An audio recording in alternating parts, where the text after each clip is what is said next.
Un ranchero solitario entregó su último caballo a dos jóvenes apaches sin esperar nada a cambio. Pero al amanecer, cuando el polvo del desierto aún flotaba en el aire, oyó el retumbar de cientos de cascos.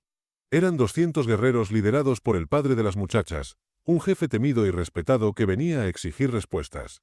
¿Había cometido el ranchero un acto de nobleza, o una insensatez que le costaría la vida? Frente a ese ejército, con su rancho como único refugio, descubriría que a veces la verdad y el honor son las armas más poderosas. El ranchero le dio su último caballo a dos hermanas apaches. Al amanecer, su padre llegó con 200 guerreros. Un hombre que no le queda nada no entrega su última oportunidad de supervivencia. Eso era lo que todos creían. Eso tenía sentido. Pero cuando Jalisban llevó ese caballo fuera de su granero al atardecer, tierra cubriendo su camisa rasgada y el agotamiento marcando líneas en su rostro, no parecía alguien tomando una decisión racional. Parecía alguien que ya había hecho las paces con el final. Las dos jóvenes que estaban al borde de su propiedad no debían haber estado allí. Una se apoyaba con fuerza en la otra, la sangre oscureciendo la tela alrededor de su pierna. No hablaron. No rogaron. Simplemente lo miraron con ojos que no esperaban nada, como si hubieran aprendido tiempo atrás que la esperanza era un lujo que no podían permitirse. Jalis había pasado 3 meses solo en ese rancho moribundo. 3 meses desde que la sequía arrasó sus cosechas. 3 meses desde la última vez que habló con otra alma viva. Y en todo ese tiempo, lo único que había protegido, lo único que había mantenido con vida, fue ese caballo, su última pieza de valor, su única salida. Pero algo en el silencio entre esas hermanas rompió algo en él, o quizá arregló algo que había estado roto durante mucho más tiempo. Les dio el caballo. Sin palabras, sin explicaciones, simplemente aflojó las riendas y las sostuvo. La hermana mayor lo miró como si le hubieran entregado un arma cargada. Los ojos de la más joven se abrieron, la confusión mezclada con algo cercano al miedo. Así no funcionaba el mundo. Hombres como él no hacían cosas así. No por gente como ellas. Pero Jalis solo asintió hacia el horizonte donde la última luz se apagaba y dio un paso atrás. Tomaron el caballo y desaparecieron en la oscuridad que caía. Lo que Jalis no sabía, lo que no podía saber, era que alguien los había observado desde la cresta más arriba. Alguien que había visto todo. Alguien que llevaría esa imagen de vuelta a un campamento donde 200 guerreros esperaban noticias. Y cuando amaneció la mañana siguiente, el horizonte cambió. Se llenó de formas, docenas, luego cientos, moviéndose como una sola cosa, viniendo directo hacia el rancho. Jalis se quedó en la puerta, mirándolos venir, y comprendió que había tomado una decisión que no podía deshacer. Lo que viniera después ya estaba en movimiento. La pregunta no era si llegarían hasta él. La pregunta era por qué venían y qué harían cuando llegaran. Jalis no se movió de la puerta. Sus manos colgaban a los costados, los dedos sueltos pero temblorosos. El rifle descansaba apoyado contra el marco detrás de él, al alcance, pero intacto. Había sabido que este momento llegaría. Alguna parte de él lo había sabido. En el instante en que entregó esas riendas. Las figuras en el horizonte crecieron, tomando forma. Jinetes, demasiados para contarlos. Avanzaban en formación, disciplinados y deliberados. El sonido los alcanzó antes de que pudiera distinguir rostros individuales. El trueno de cascos contra la tierra dura, rítmico e implacable. Se le apretó la garganta. 3 meses de aislamiento. Y ahora esto. Pensó en huir, pero no había a dónde ir. El rancho se extendía detrás de él. Cercas rotas y tierra moribunda. El granero donde estuvo el caballo quedaba vacío, su puerta colgando torcida en bisagras oxidadas. Les había dado su única forma de escapar. Jalis presionó las palmas contra el marco de la puerta para estabilizarse. El sol subía más alto, duro e implacable, arrojando largas sombras por la propiedad. El polvo que levantaban los jinetes se elevaba como humo, ocultando detalles.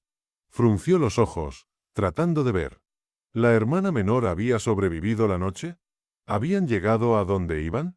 ¿O había pasado algo peor? ¿Algo que trajera a ese ejército a su puerta? Las preguntas le removían el estómago, mezcladas con otra cosa. No exactamente arrepentimiento, más bien resignación. Había tomado una decisión. Lo que siguiera sería el costo de esa decisión. Las hileras se enlentecieron al alcanzar el borde externo de su tierra. La formación se desplazó, abriéndose más. Jalis contó 20, luego 50, y dejó de contar. Los rodearon, moviéndose con precisión, No un saqueo, no caos. Esto era algo organizado. El pecho se le contrajo. Organizado significaba intencional. Habían venido aquí específicamente por él. Un jinete se separó de la formación, adelantándose. La figura montada se sentó erguida, envuelta en cuero y telas que recogían el viento. Detrás, la masa de guerreros mantuvo la posición, esperando. El corazón de Jalis latía en sus costillas. Se obligó a respirar. Inhala por la nariz, exhala por la boca. La voz de su padre resonó desde algún lugar profundo. El pánico te mata, muchacho. Mantente presente. Pero estar presente significaba enfrentar lo que venía. El jinete solitario se acercó a la línea de la cerca y se detuvo. Por un momento no ocurrió nada. El guerrero permaneció montado, perfectamente quieto. Luego, lentamente, desmontó. Jalis sintió sus músculos bloquearse. Cada instinto le gritaba que tomara el rifle. En lugar de eso, salió de la puerta, avanzando al espacio abierto donde podía ser visto claramente. Si esto era el final, no lo enfrentaría escondido. El guerrero caminó hacia el patio. El sol iluminó el costado de su rostro, y la respiración de Jalis se cortó. Era la hermana mayor, K. Ahora se movía de manera distinta. El agotamiento que la había hundido la noche anterior había desaparecido, reemplazado por algo más duro. Caminaba como alguien que pertenecía exactamente a ese lugar. Pero fueron sus ojos los que lo dejaron helado. No estaban llenos de gratitud. No estaban suaves por el alivio.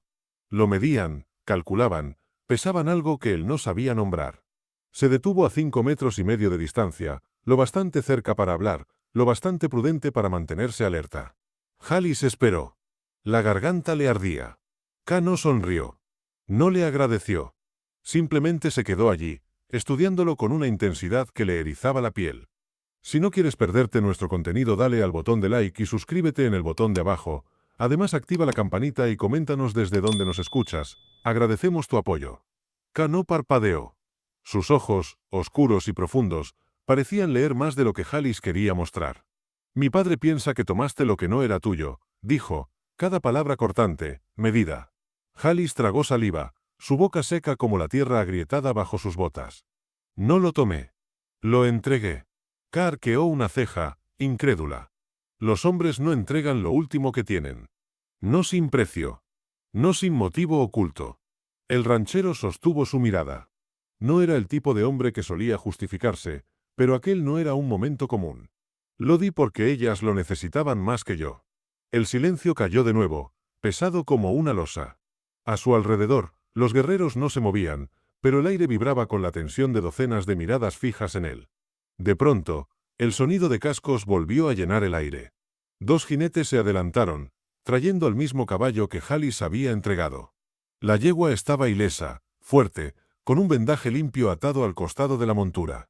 Sobre ella, la hermana menor, la que había estado herida, ahora iba sentada, pálida pero viva. El pecho de Jalis se agitó al verla.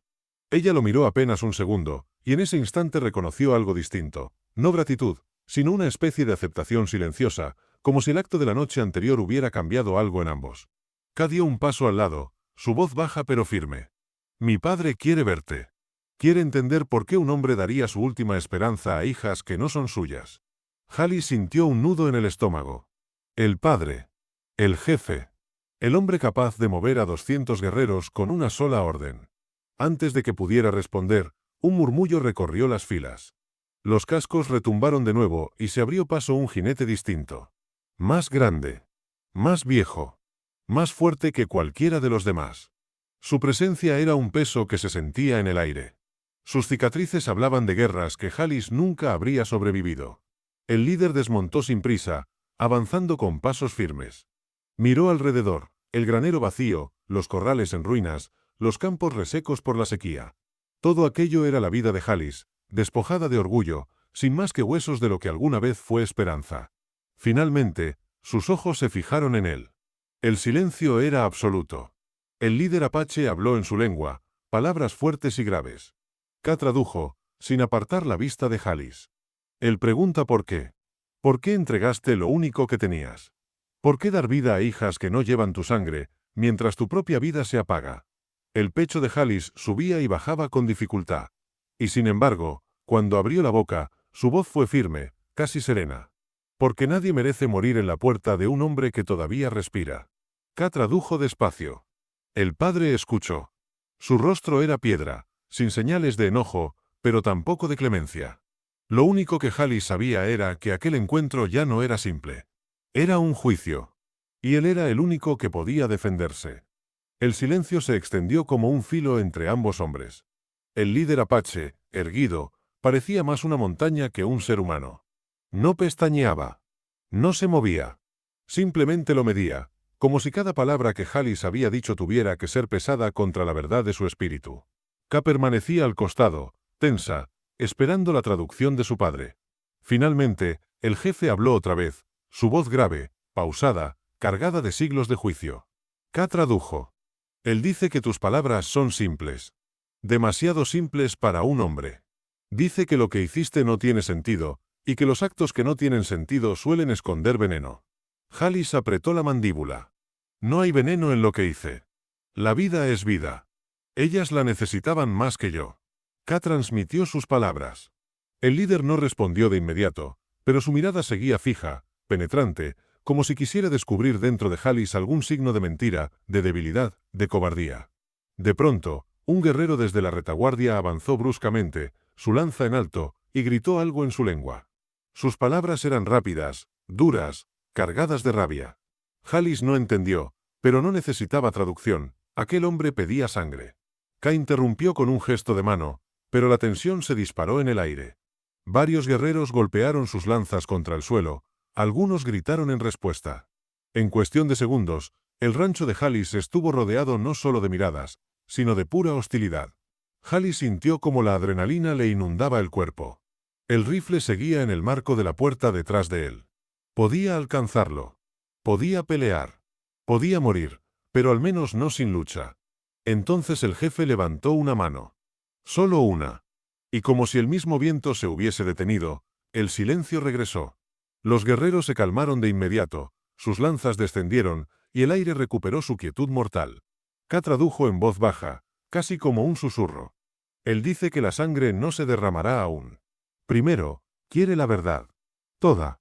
Halis tragó saliva. El sol caía sobre él, quemando su piel reseca. Sus labios agrietados apenas podían moverse, pero encontró fuerzas para hablar. 3 meses he estado aquí, solo. 3 meses viendo morir mi tierra, viendo cómo el polvo cubre mi mesa y mis manos se vacían. Ese caballo era lo último que tenía, sí, pero también era un peso. Un recordatorio de que seguía resistiendo en un lugar que ya no quiere vida. Cuando vi a tus hijas, no vi enemigas. Vi lo que me quedaba de humanidad. Y no quise que muriera en mí la última chispa que me hacía hombre. K tradujo sin suavizar nada. Palabra por palabra. El jefe escuchó. Su rostro seguía impenetrable, pero algo en la rigidez de su postura pareció ceder apenas un respiro. La hermana menor, todavía montada en la yegua, habló por primera vez. Su voz era débil, pero clara. Dijo algo breve en apache, mirando a su padre con intensidad. El jefe se volvió hacia ella, la escuchó, y luego guardó silencio. La tensión en el aire cambió. No desapareció, pero se volvió más pesada, más expectante, como si toda la tribu estuviera aguardando un veredicto. K bajó los ojos, su mano rozando apenas la empuñadura de su cuchillo, como si se preparara para lo inevitable. Halis sabía, en lo profundo de su pecho, que aquel instante era todo. Que el padre de esas muchachas decidiría si él respiraría un día más o si su cuerpo se secaría bajo ese mismo sol antes del atardecer. El líder apache se quedó mirando a Halis como si intentara descifrar algo que las palabras no podían transmitir. Sus ojos eran los de un hombre que había visto demasiada traición, demasiada sangre derramada en nombre de la necesidad. No confiaba en nadie, y sin embargo, lo que Halis había hecho no podía encajar en ningún molde de mentira conocido. Finalmente, habló. Sus palabras eran pausadas, profundas, como si cada sílaba pesara tanto como una roca. K tradujo. Él dice que los hombres suelen dar lo que les sobra, nunca lo que necesitan. Él quiere saber qué clase de hombre da lo último que le queda. Halis respiró hondo. El calor del desierto le quemaba los labios partidos, pero su voz salió firme. Uno que no tiene nada que perder. Uno que no quiere que su último recuerdo en esta tierra sea la muerte de 2 muchachas en su puerta. K transmitió el mensaje. El jefe apache ladeó apenas la cabeza, su expresión todavía inescrutable. Entonces, de entre la multitud, surgió un murmullo. Guerreros golpeando lanzas contra la tierra, unos aprobando, otros rechazando. La división era clara. Algunos lo querían muerto, otros reconocían algo diferente en sus palabras. De repente, la hermana menor, la que había estado herida, habló otra vez. Su voz era débil, pero su lengua se alzó con determinación.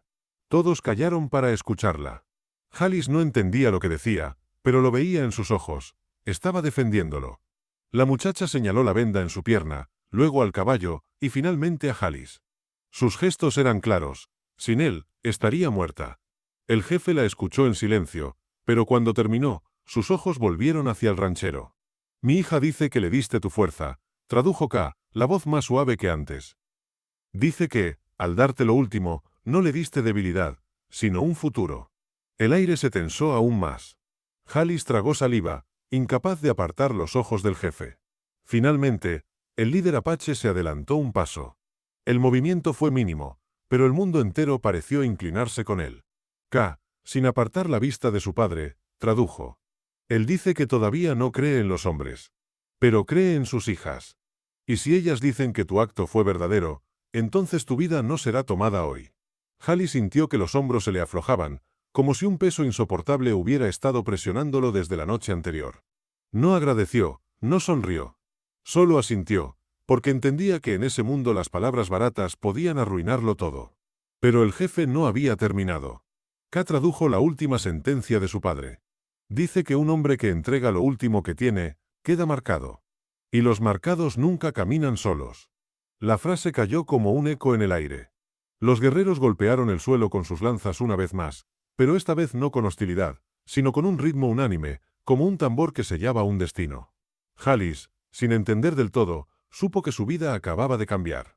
No solo había sobrevivido a un juicio imposible. Ahora estaba ligado a algo más grande, algo que no había buscado, pero que ya lo había reclamado. El eco de las lanzas golpeando la tierra aún vibraba en el aire cuando el jefe apache dio media vuelta. Sus pasos eran lentos, pesados, como si arrastrara consigo no solo años de batalla, sino también la autoridad de decidir la vida o la muerte de un hombre.